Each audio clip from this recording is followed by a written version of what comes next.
The Lion and the Mouse. A lion lays asleep in the forest, his great head resting on his paws. A timid little mouse came upon him unexpectedly in her fright and haste to get away. He ran across the lion's nose.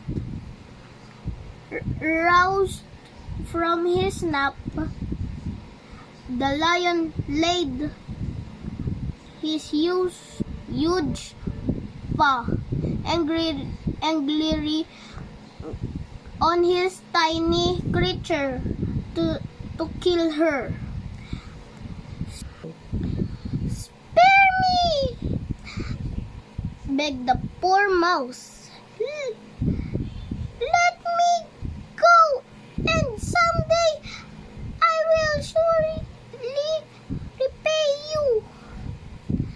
The lion was much amused to think that a mouse would never help him, but he was generous and finally let the mouse go.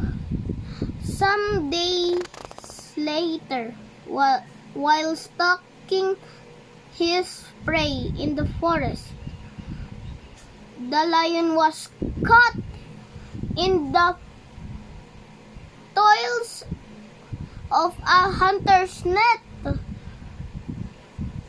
Unable to free himself, he filled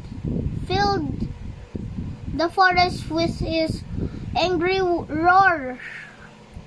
The mouse knew the voice and quickly found the lion struggling in the net, running to one of great ropes that bound him.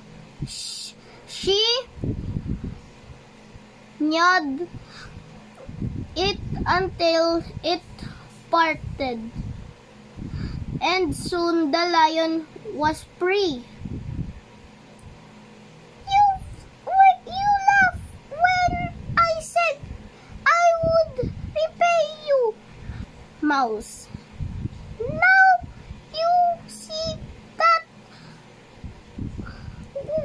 even a mouse can help you. The moral of the story is kindness is never wasted. I'm Ibo Caspel Edge Chika Alim from Grade 3 Tolipni. Thank you. Bye.